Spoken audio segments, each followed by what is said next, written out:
J'ai jamais voulu être mère. Et vous allez comprendre pourquoi. L'histoire commence par une belle journée ensoleillée. Les chants d'oiseaux se mélangeaient au bruit des feuilles dans le vent.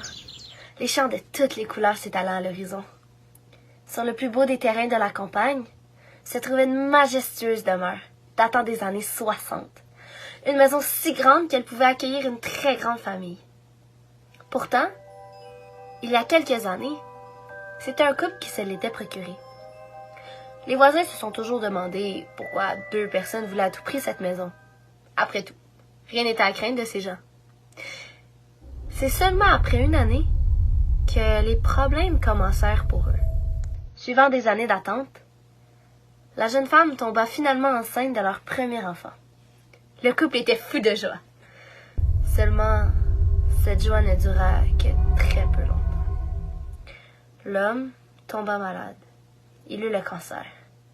Les rendez-vous à l'hôpital étaient quotidiens. La maladie avait grugé toute leur énergie. Malheureusement, il décéda quelques mois plus tard. La jeune femme fut anéantie par cette nouvelle.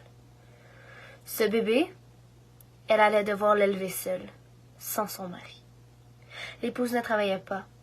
Elle vivait grâce aux assurances de son mari et grâce à l'héritage. Elle arrivait de peine et de misère à payer ses factures. Mais s'était jamais résolue à vendre cette grande maison. Probablement parce que c'était la seule chose qui lui restait de son mari. Elle avait tenu à se débarrasser de toutes ces choses, pour que les souvenirs soient moins douloureux. Mais pour une raison X, elle tenait à garder cette maison.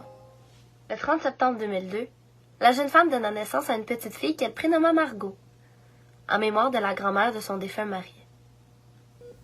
Dans la salle d'hôpital, elle était seule. Pas de mari, pas d'amis, pas de famille. Seule, avec son bébé. Une petite lumière qui s'éteignait juste au-dessus de sa tête était présente dans la salle, comme pour signaler la présence de son mari. Ce bébé était un ange. Elle ne pleurait jamais. Personne n'avait jamais vu l'enfant. Elle ne sortait jamais à l'extérieur.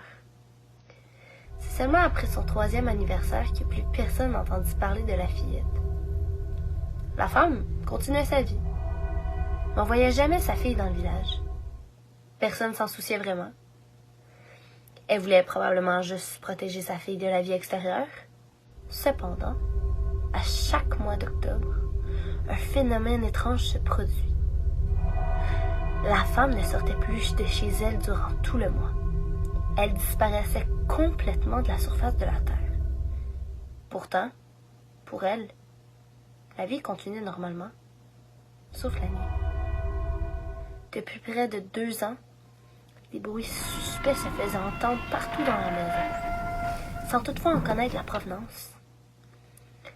La femme n'en fit pas tout un plat, mais se demandait quand même d'où les bruits provenaient. Elle finit par conclure que c'était sa fille qui parlait dans son sommeil.